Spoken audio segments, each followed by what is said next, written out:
प्रिया जब भी अपने बच्चे को दूध पिलाती तब उसका देवर उसके पास आकर खड़ा हो जाता।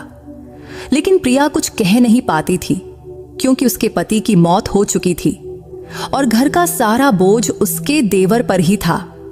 उसके देवर का नाम कमल था, जो देखने में बहुत ही गोरा चिट्टा और आकर्षक था। लेकिन प्रिया उससे कभी बात नहीं करती थी। लेकिन एक रात घर में सिर्फ वो दोनों ही थे। तब प्रिया अपने बच्चे को दूध पिला रही थी। तभी कमल उसके कमरे में आया और उसने बच्चे को प्रिया से अलग किया।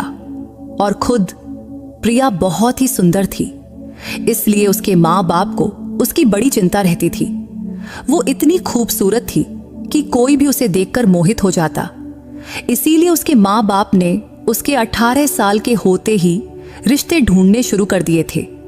लेकिन प्रिया को उसके माँ बाप की पसंद के लड़के से शादी नहीं करनी थी, क्योंकि वो अपने स्कूल टाइम से ही एक अभय नाम के लड़के से बहुत प्यार करती थी। इसलिए वो अभय से प्रेम विवाह करना चाहती थी। लेकिन अभय देखने में उसके मुकाबले ज्यादा सुंदर नहीं था, इसलिए प्रिया के माँ बाप उसे पसंद नहीं करते थे और वो प्रिया के लिए कोई अच्छा सा गोरा चिट्टा लड़का ढूंढ रहे थे।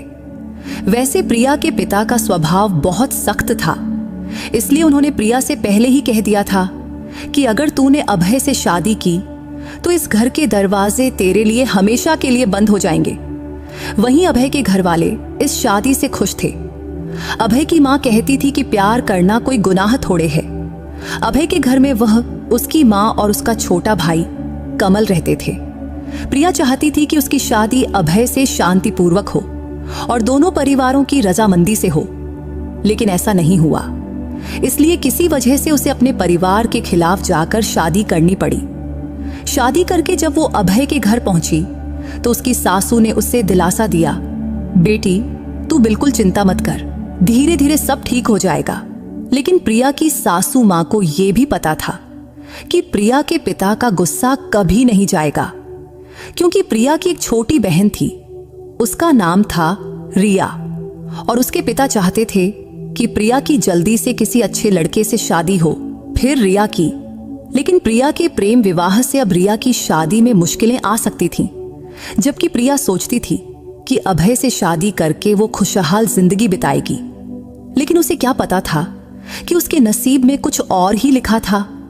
प्रिया और अभय की शादी से उसकी सासू माँ बहुत खुश थी, इसलिए उन्होंने पूरे घर को फूलों और लाइटों से सजा दिया था। घर में प्रिया का बड़ा जोरदार से स्वागत हुआ, लेकिन फिर भी उसके मन में अंदर से बड़ी बेचैनी थी।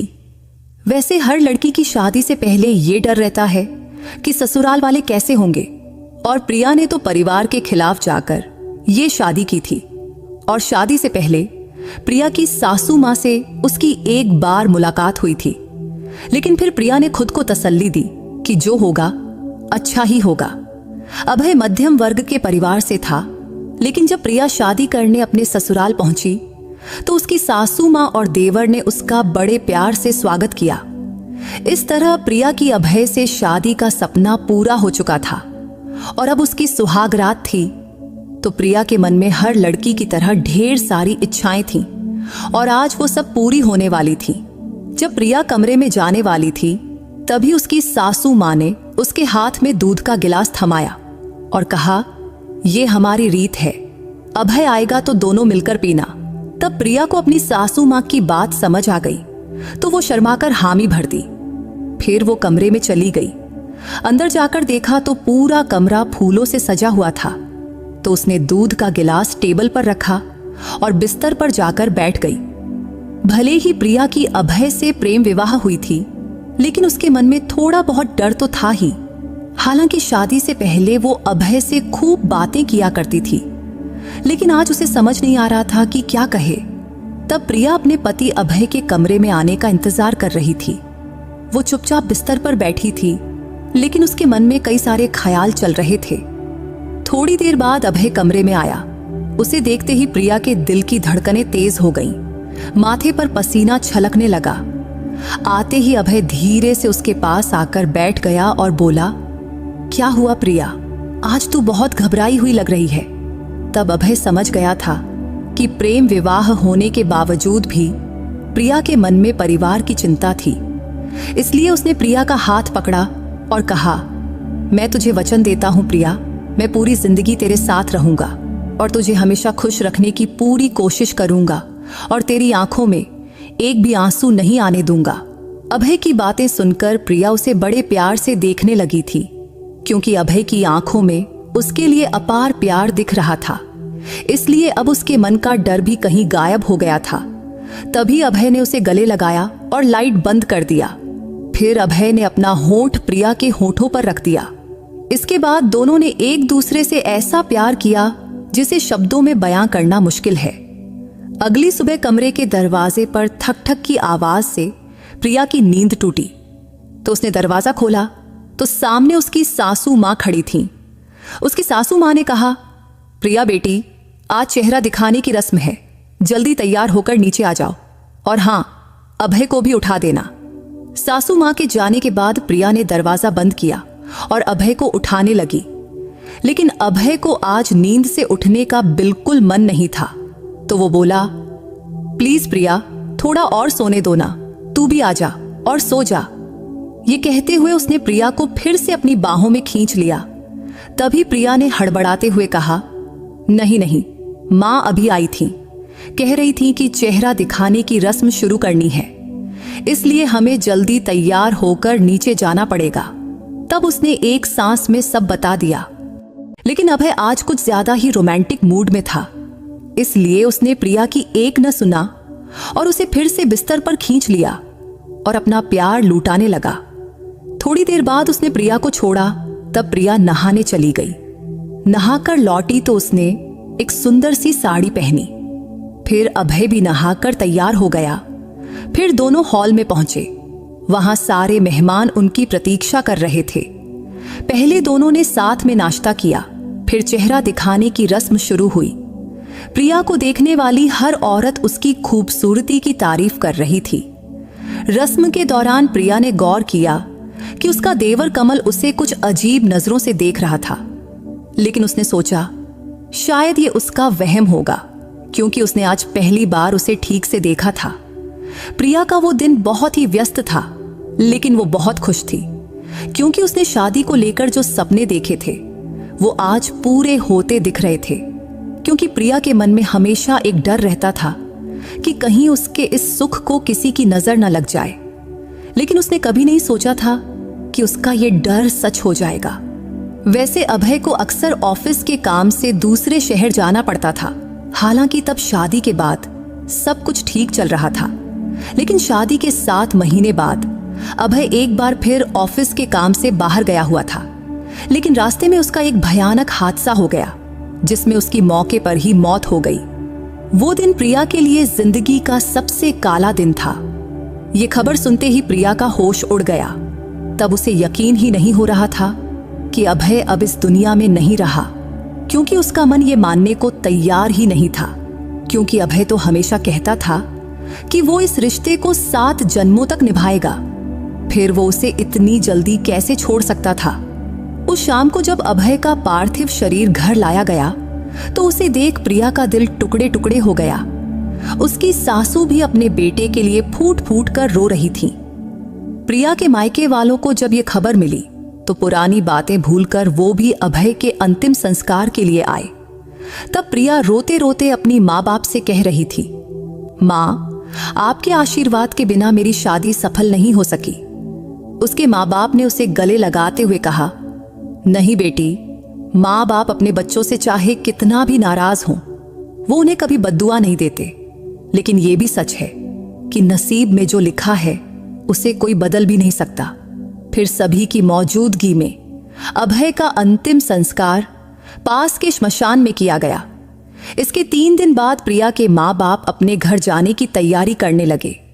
जाते वक्त उन्होंने प्रिया को गले लगाया और विदा लिया। विदा लेते हुए प्रिया के माँ बाप उसे आशीर्वाद देकर अपने घर चले गए। इसके बाद अगले 3 हफ्ते बीत गए। 3 हफ्ते बाद प्रिया के माँ बाप फिर से उससे मिलने आए। उस वक्त प्रिया अपनी कमरे से बाहर निकल रही थी। तभी अचानक उसे चक्कर आया और वो बेहोश होकर गिर पड़ी। जब प्रिया को होश आया तो वो अस्पताल में थी। होश में आते ही डॉक्टर ने उसे देखकर कहा, प्रिया, आज से तुझे अपनी सेहत का खास ख्याल रखना होगा, क्योंकि तुम अब मां बनने वाली है। ये खबर सुनकर प्रिया को समझ नहीं आया कि वो खुश हो या दुखी। हालांकि तब पहले तो वो खुशी से फूली नहीं समाई, लेकिन फिर उसे ख्याल आया कि उसके होने वाले बच्चे को पिता का सहारा नहीं मिलेगा। यही सोचकर उसके माँ बाप भी उदास दिख रहे थे। लेकिन प्रिया की सासू माँ ये सुनकर बहुत खुश थी। तभी वो प्रिया के पास आई और बोली, बेटी, ये बच्चा मेरे बेटे की आखिरी निशानी है, इसलिए तू अब अपनी और इस बच्चे की अच्छे से देखभाल करना।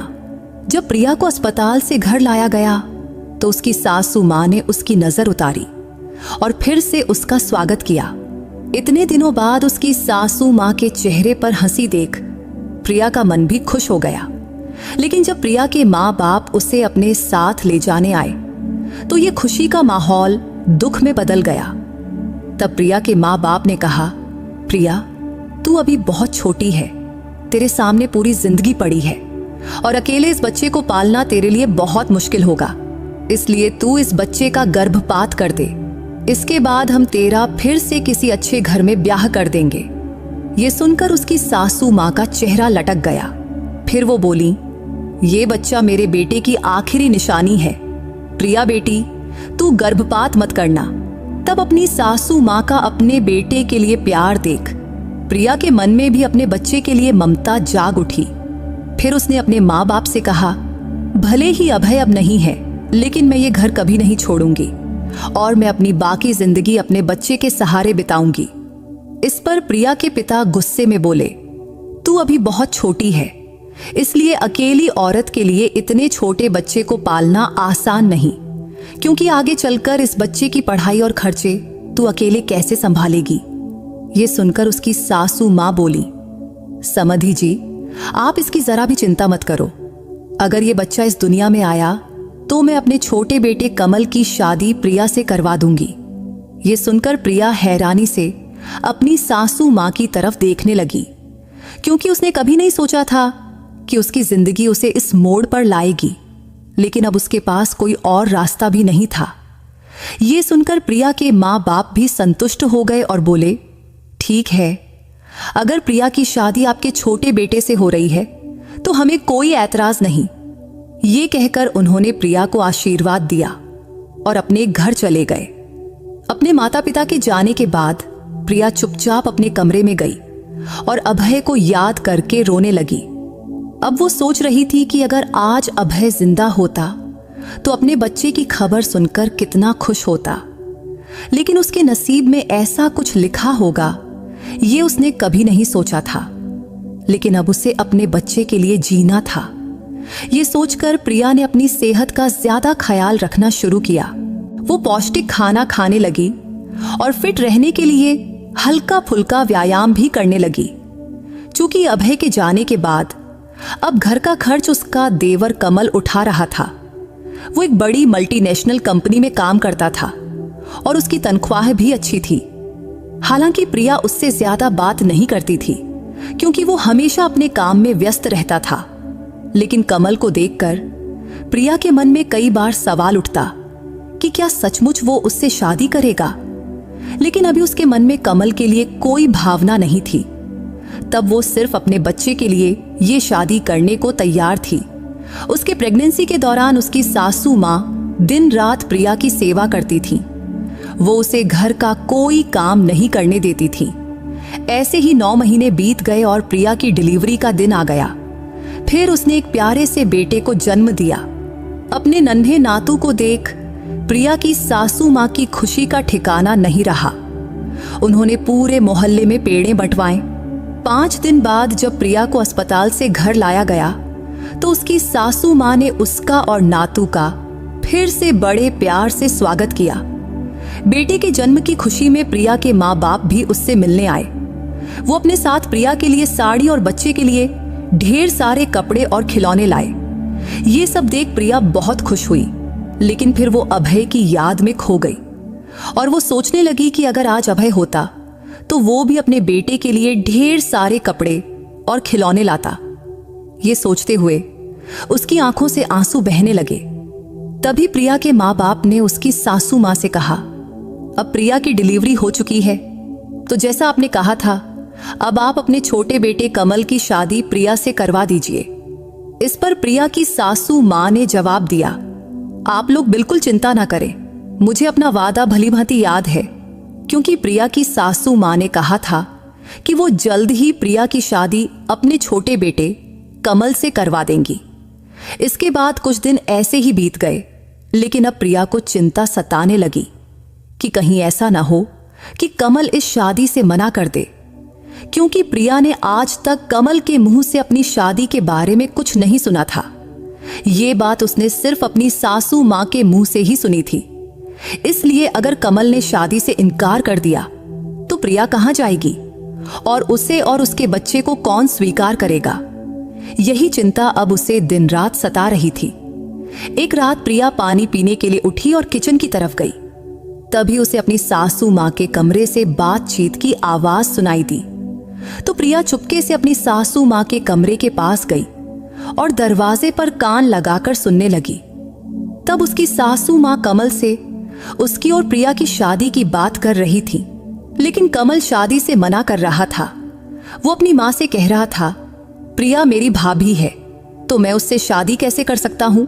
इस पर प्रिया की सासू मां ने जवाब दिया, अगर तू प्रिया से शादी नहीं करेगा तो वो अपने बेटे को लेकर चली जाएगी, और मैंने उसके माँ बाप को वचन दिया है कि तुम दोनों की शादी करवाऊंगी। तब कमल की माँ कमल से विनती करने लगी थी कि बेटा, इस शादी के लिए तू हाँ कर दे। अगर तू प्रिया से शादी कर लेगा तो तेरे भाई के बेटे को पिता का सहारा मिलेगा। क्या तुझे नहीं लगता कि तेरे भाई के बेटे को अच्छी जिंदगी मिलनी चाहिए और तेरे भाई की आत्मा को शांति मिलनी चाहिए? तब प्रिया की सासू मां ने कमल को समझाने की बहुत कोशिश कर रही थी, लेकिन कमल के मुंह से एक शब्द भी नहीं निकला। तब कमल की चुप्पी देख प्रिया चुपके से अपने कमरे में लौट गई और आज फिर से प्रिया अभय की याद में रोने लगी। अब उसे बहुत दुख हो रहा था कि उसकी जिंदगी में बस मुश्किलें ही क्यों लिखी हैं, जबकि प्रिया ने अपनी जिंदगी के लिए कितने सपने देखे थे, लेकिन वो सपने पूरे होने से पहले ही बिखर गए। अब वो अपने बेटे को लेकर कहां जाएगी और उसे और उसके बच्चे को कौन स्वीकार करेगा? यही सोचते सोचते रोते रोते वो सो गई। अगली सुबह देर से उसकी नींद खुली। जब वो उठी तो देखा कि पूरा घर फूलों से सजा हुआ था और बाहर मंडप बनाया जा रहा था। ये सब देखकर प्रिया ने अपनी सासू मां से पूछा तो वो बोली, आज तेरी और कमल की शादी है। ये सुनकर प्रिया को हैरानी हुई और वो सोच में पड़ गई, क्योंकि रात को उसने कमल को मना करते सुना था। तो वो क्या था? फिर कमल इतनी जल्दी शादी के लिए कैसे राजी हो गया? लेकिन वो अपनी सासू मां से कुछ पूछ न सकी। तभी उसकी सासू मां ने उसे शादी के लिए एक सुंदर साड़ी दी और कहा, ये तेरी शादी की साड़ी है, ये पहनकर जल्दी तैयार हो जा बेटी। वह साड़ी देखकर प्रिया फिर अभय की यादों में खो गई। वो सोचने लगी कि अगर आज अभय जिंदा होता तो उसे ये साड़ी दोबारा नहीं पहननी पड़ती, लेकिन अब नसीब में जो लिखा है उसे कोई नहीं बदल सकता। तब प्रिया दूसरी बार वह साड़ी पहन रही थी और साड़ी पहनते वक्त उसे अपने नसीब पर बहुत गुस्सा आ रहा था। कुछ देर बाद वो तैयार होकर कमरे से बाहर निकली तो उसकी सासू मां ने उसे मंडप में बिठाया। तभी उसकी नजर कमल पर पड़ी। मंडप में बैठा कमल बिल्कुल उदास लग रहा था। उसके चेहरे पर जरा सी भी खुशी नहीं दिख रही थी और वो सिर झुकाए चुपचाप बैठा था। उसे देखकर ऐसा लग रहा था कि वो ये शादी मजबूरी में कर रहा है। ये सब देखकर प्रिया को भी एहसास हुआ कि वो भी तो ये शादी मजबूरी में ही कर रही है। तब प्रिया और कमल की शादी बड़े सादे तरीके से हुई। इस शादी में प्रिया के माँ बाप भी मौजूद थे। शादी के बाद दोनों ने बड़ों के पैर छूकर आशीर्वाद लिया। उस रात जब उसकी सासू मां ने प्रिया को कमल के कमरे में भेजा तो वो बहुत घबरा रही थी, क्योंकि उसे नहीं पता था कि आज कमल उससे कैसा बर्ताव करेगा। इसलिए ये रात उसकी जिंदगी की सबसे अजीब रात हो सकती थी। यही सोचते सोचते वो बहुत परेशान हो रही थी। फिर भी प्रिया चुपचाप बिस्तर पर जाकर बैठ गई और कमल का आने का इंतजार करने लगी। इंतजार करते करते रात के 1 बज गए, लेकिन कमल कमरे में नहीं आया। रात के 1:30 बजे जब कमल कमरे में आया तो प्रिया को जागते देख भी वो उससे कुछ नहीं बोला। तब प्रिया भी उससे कुछ नहीं बोली, क्योंकि आज उनका रिश्ता बदल चुका था और आज वो पति पत्नी बन चुके थे। लेकिन फिर भी उनके बीच पति पत्नी जैसी कोई भावना नहीं दिख रही थी। तभी कमल चुपचाप बिस्तर से तकिया लेकर बालकनी में जाकर सो गया। उसके इस बर्ताव से प्रिया बहुत परेशान हो गई। फिर भी वो उससे कुछ कह न सकी और चुपचाप सो गई। अगली सुबह जब प्रिया की नींद खुली तो कमल पहले ही फ्रेश होकर बाहर जा चुका था। हालांकि प्रिया को पता था कि कमल के लिए इस रिश्ते को स्वीकार करना बहुत मुश्किल होगा, लेकिन साथ ही उसे यह भी मालूम था कि चुप रहने से कोई हल भी नहीं निकलेगा। कमरे से बाहर आते ही उसकी सासू मां ने प्रिया को उसका बेटा थमाया और बोली, रात भर तेरा बेटा जागता रहा है, अभी सोया है, लो इसे संभालो। तब प्रिया का बेटा गहरी नींद में सो रहा था, लेकिन जैसे ही उसने उसे गोद में लिया वो जोर जोर से रोने लगा। तो प्रिया ने अपनी सासू मां से कहा, शायद इसे भूख लगी होगी।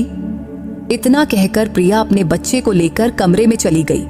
कमरे में आते ही उसने तुरंत अपने बच्चे को सीने से लगाया और उसे दूध पिलाने लगी। जब प्रिया अपने बेटे को दूध पिला रही थी तभी कमल कमरे में आया, लेकिन उसे देखते ही प्रिया ने दूध पिलाना बंद कर दिया और बच्चे को अपने से अलग कर लिया। तब शायद उसे थोड़ा असहज महसूस हुआ था, क्योंकि पहले ऐसा कभी नहीं हुआ था। वो हमेशा अपने कमरे में जाकर बच्चे को दूध पिलाती थी। तब कमल ने भी प्रिया की तरफ देखकर अपना सिर झुका लिया। शायद उसे भी नहीं पता था कि प्रिया बच्चे को दूध पिला रही है। वैसे प्रिया और कमल का रिश्ता कब ठीक होगा और क्या उनका रिश्ता कभी पति पत्नी जैसा बनेगा, ये दोनों को ही नहीं पता था। इसके बाद और कुछ दिन ऐसे ही बीत गए। अब कमल प्रिया के बेटे से बहुत प्यार करने लगा था और वो उसके लिए नए नए खिलौने लाता और उसे पिता जैसा प्यार भी देता था। लेकिन आज तक प्रिया और कमल के बीच पति पत्नी का रिश्ता नहीं बन पाया था। एक रात प्रिया की तबीयत ठीक नहीं थी। तब उसे तेज बुखार था और उसका बेटा भूख की वजह से जोर जोर से रो रहा था। तब जैसे ही प्रिया ने उसे दूध पिलाना शुरू किया कि तभी कमल कमरे में आया और वहीं खड़ा हो गया। तब कमल को अपने पास खड़ा देख प्रिया को बहुत शर्मिंदगी महसूस हुई, लेकिन कमल वहीं खड़ा रहा। तब प्रिया को उसका यह बर्ताव बिल्कुल पसंद नहीं आया। तब प्रिया कुछ बोल पाती उससे पहले ही कमल ने बच्चे को उससे अलग किया और कहा, तुम मुझे गलत समझ रही हो। मैं यहां सिर्फ ये बताने आया था कि तुम्हें तेज बुखार है। ऐसे में बच्चे को दूध पिलाना ठीक नहीं है, वरना वो भी बीमार पड़ सकता है। इतना कहकर कमल बच्चे को बाहर ले गया और खुद पाउडर का दूध बनाकर उसे पिलाने लगा। ये देख प्रिया को अपनी गलती समझ आई। फिर वो तुरंत उठकर बाहर गई और देखा कि कमल उसके बेटे को बड़े प्यार से दूध पिला रहा है। तभी प्रिया माफी मांगने कमल के पास गई, लेकिन वो गुस्से में उठकर वहां से चला गया। अब प्रिया और कमल के बीच की दूरी खत्म होने के कोई आसार नहीं दिख रहे थे। लेकिन आज कमल के इस व्यवहार से प्रिया समझ गई थी कि वो उसके बेटे से बहुत प्यार करता है। अब प्रिया और कमल की शादी को 2 महीना बीत चुका था, लेकिन दोनों एक ही कमरे में रहते हुए भी अलग अलग सोते थे। कमल कमरे में सोफे पर सोता, जबकि प्रिया अपने बेटे के साथ बिस्तर पर। एक दिन उसकी सासू मां ने प्रिया से पूछा, प्रिया, तुम और कमल इस शादी से खुश तो हो ना? इस पर प्रिया ने हाँ में सिर हिलाया। फिर आगे उसकी सासू मां ने पूछा, क्या तुम दोनों के बीच पति पत्नी जैसा रिश्ता बन पाया है? तब प्रिया को उनकी बात अच्छे से समझ आ गई कि वो क्या पूछना चाहती हैं, तो उसने नहीं में सिर हिलाया। ये देख उसकी सासू मां बोली, तुम्हारी शादी को अब 2 महीना हो गया है, लेकिन तुम दोनों के बीच अभी तक कोई रिश्ता नहीं बना। ये बिल्कुल ठीक नहीं है। मुझे तो लगा था कि शादी के बाद कमल खुद ब खुद तुम्हारे करीब आ जाएगा, लेकिन अब लगता है कि ये सोचना मेरी गलती थी। हालांकि अब तुम्हारी शादी हो चुकी है, तो मेरा कहना है कि अगर हो सके तो तुम कमल से इस बारे में बात करो और इस रिश्ते को आगे बढ़ाओ। शायद वो तुम्हारी भावनाओं को समझ ले। आखिर तुम दोनों अब पति पत्नी हो और कभी न कभी तुम्हें इस रिश्ते को आगे ले जाना ही होगा। ये सुनकर प्रिया को भी लगा कि उसकी सासू मां जो कह रही हैं वो सही है। इसलिए उस रात वो कमरे में कमल का इंतजार करने लगी। जब कमल कमरे में आया और उसने देखा कि प्रिया उसका इंतजार कर रही है तो उसे हैरानी हुई। लेकिन प्रिया ने हिम्मत करके कहा, मुझे तुमसे कुछ जरूरी बात करनी है। इस पर कमल बोला, हाँ बोलो, मैं सुन रहा हूं। फिर प्रिया ने कहा, ऐसे कब तक चलेगा? हम कब तक एक दूसरे से भागते रहेंगे? हमारी शादी को 2 महीना हो गया है, लेकिन आज तक हमारे बीच पति पत्नी जैसा कोई रिश्ता नहीं बना। ये सुनकर कमल गुस्से में बोला, मैंने ये शादी मां के कहने पर की है, ताकि तुम मेरे भाई के बेटे को मां से दूर न ले जाओ। इतना सुनते ही प्रिया ने कमल का हाथ पकड़कर उसे समझाने की बहुत कोशिश की, लेकिन उसने उसका हाथ झटक दिया और बोला, मुझे दोबारा कभी छूने की कोशिश मत करना। मैंने ये शादी सिर्फ मेरे भाई के बेटे के लिए की है, ताकि मैं उसे पिता का प्यार दे सकूं। इसके अलावा मैं इस रिश्ते को कभी इससे आगे नहीं ले जा सकता। इतना कहकर कमल गुस्से में कमरे से बाहर निकल गया। तभी उसकी मां ने उसका हाथ पकड़ा और उसे वापस कमरे में ले आई। दरअसल जब कमल और प्रिया बात कर रहे थे तब उसकी सासू मां बाहर खड़ी थी और उन्होंने उनकी सारी बातें सुन ली थीं। तब प्रिया की आंखों से आंसू बह रहे थे। वो सोच रही थी कि उसकी जिंदगी ने उसे किस मोड़ पर लाकर खड़ा कर दिया है। फिर उसने अपने आंसू पोंछे और फैसला किया कि अब वो इस घर में नहीं रहेगी। वो कमल से तलाक लेगी और उसे छोड़कर अपने मायके चली जाएगी। हालांकि प्रिया को पता था कि इस फैसले से उसकी जिंदगी में कई मुश्किलें आएंगी, लेकिन अब वो हर मुश्किल का सामना करने को तैयार थी। उस वक्त रात के 12 बज चुके थे। कमल जब कमरे में आया तो प्रिया ने उससे कहा, कल हम दोनों एक दूसरे को तलाक दे देंगे। इससे तुझे जबरदस्ती से आजादी मिलेगी और मुझे भी तुझ पर अपने और अपने बेटे का बोझ नहीं डालना पड़ेगा। ये सुनकर कमल ने प्रिया को बिस्तर पर बिठाया और उसके पैरों के पास बैठकर माफी मांगने लगा। लेकिन प्रिया को समझ नहीं आया कि कमल को अचानक क्या हो गया। तभी उसने देखा कि उसकी सासू मां कमल के पीछे खड़ी थी। तभी उसकी सासू मां ने अपने दोनों हाथ जोड़कर प्रिया से माफी मांगी और बोली, प्रिया बेटी, कमल को एक आखिरी मौका दे दो। तभी कमल ने प्रिया का हाथ पकड़ा और कहा, मुझे माफ कर दो प्रिया। अब तक मैंने तुझसे जो बुरा बर्ताव किया उसके लिए मुझे माफ कर दो। तुम जानती है कि तुम मेरे बड़े भाई की पत्नी थी और मेरी भाभी थी, इसलिए मैं अपने मन को तुझे पत्नी के रूप में स्वीकार करने के लिए मना नहीं पाया। लेकिन अब से मैं इस रिश्ते को आगे बढ़ाने की पूरी कोशिश करूंगा। शायद इसमें मुझे थोड़ा वक्त लगे। तब यह कहते हुए कमल की आंखों से आंसू बह रहे थे। तब वो अपने बड़े भाई अभय को याद करते हुए बोला, अगर आज भाई जिंदा होते तो ये सारी मुश्किलें न आती। शायद आज हम अपनी अपनी जिंदगी में खुश होते। तब अभय का नाम सुनकर प्रिया की भी आंखें भर आईं। फिर उसने कमल से कहा, ठीक है, मैं तुम्हें एक मौका जरूर दूंगी, लेकिन जब तक हम पति पत्नी का रिश्ता पूरी तरह स्वीकार नहीं करते तब तक हम दोस्ती का रिश्ता तो निभा ही सकते हैं। क्योंकि जब तक हम एक दूसरे से बात नहीं करेंगे तब तक एक दूसरे को समझ नहीं पाएंगे, क्योंकि हमारे न बोलने की वजह से ही हमारे बीच दूरियां बनी हैं। तभी उसकी सासू मां आगे बढ़ी और प्रिया के माथे को चूमकर बोली, बेटी, तुम दोनों पति पत्नी के रिश्ते में आगे बढ़ो और खुश रहो। मुझे इससे ज्यादा और क्या चाहिए? बस मेरे बच्चे सुखी रहें, यही काफी है। इसके बाद उसकी सासू मां कमरे से बाहर चली गई। फिर कमल और प्रिया भी अपने कमरे में सो गए। इसके बाद कमल का व्यवहार धीरे धीरे बदलने लगा था, क्योंकि अब दोनों एक दूसरे से बात करने लगे थे।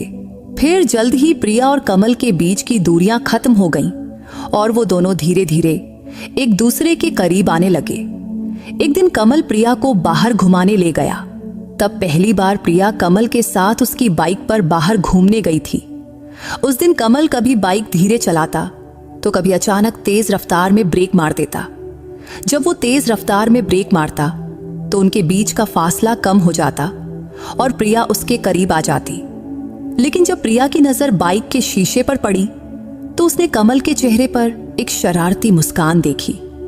मुस्कान देख उसे समझ आ गया कि वो ये सब जानबूझकर कर रहा है। तो अब प्रिया ने भी उसे पीछे से जोर से पकड़ लिया ये देख कमल के चेहरे पर एक अलग ही खुशी छा गई। उस शाम को जब वो दोनों घर लौटे तो प्रिया दौड़कर घर के अंदर गई, लेकिन उसने देखा कि घर में कोई नहीं है, तो उसे अपने बेटे की चिंता होने लगी। वहीं कमल उसे पीछे से पुकार रहा था। जब कमल उसके पास आया तो प्रिया ने पूछा, मेरा बेटा कहाँ है?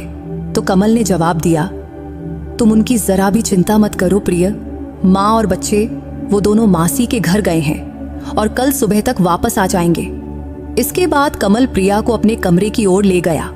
तब कमरे का दरवाजा खोलते ही प्रिया ने देखा कि पूरा कमरा फूलों से सजा हुआ था। यह देखकर वो हैरान भी हुई और खुश भी। तब उनका कमरा बिल्कुल उसकी सुहागरात वाले कमरे की तरह ही सजा हुआ था। तो दोनों ने एक दूसरे का हाथ पकड़ा और कमरे में दाखिल हुए, क्योंकि आज की रात उनके लिए बहुत खास थी। कमरे में जाने के बाद कमल ने प्रिया से कहा, मैं आज तुझे जानबूझकर बाहर घुमाने ले गया था ताकि मैं ये सब सरप्राइज प्लान कर सकूं। तब कमल की बात सुनकर प्रिया बहुत खुश हुई, लेकिन कमल अब हर बात पर धीरे धीरे प्रिया के करीब आ रहा था। लेकिन प्रिया ने उसे हल्का सा धक्का दिया और उससे दूर हट गई, क्योंकि उसे कमल की नजरों का मतलब समझ आ गया था। प्रिया और कमल की शादी को अब 3 महीने बीत चुके थे। तब जाकर उनके बीच असली पति पत्नी के रिश्ते की शुरुआत हुई थी।